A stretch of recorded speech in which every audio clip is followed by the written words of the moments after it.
এই দুনিয়ার পুরো জীবনটা এটা হচ্ছে লালসাময় একটা জীবন, লোভ, মরিচিকা, মায়াজাল।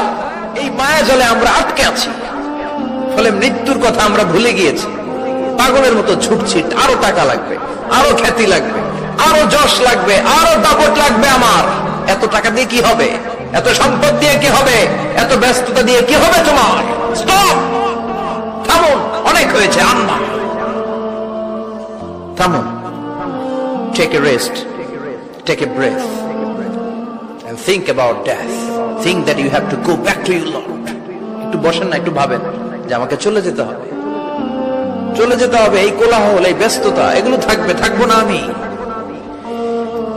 সাইয়েদনা ওমর ফারুক বলেছেন, মুতু ক্বাবলা আন তামুতু, মরার আগে একবার মরো। হাসিবু ক্বাবলা আন তুহাসাবু আলাইকুম, তোমার হিসাব নেওয়ার আগে তুমি একবার নিজের হিসাবটা করো না। কাগজ বের করে একটু লিখো না, কি কি ভালো কাজ করছিলা, যেগুলো দিয়ে নাজাতের ওসিলা হতে পারে। 1 2 3, আর কি কি আকাম কুকাম করছো দেখো না, লিখে দেখো তোমার অবস্থাটা কি। মরার আগে একবার মরো। মরার আগে খাটের মধ্যে শুয়ে শটান করে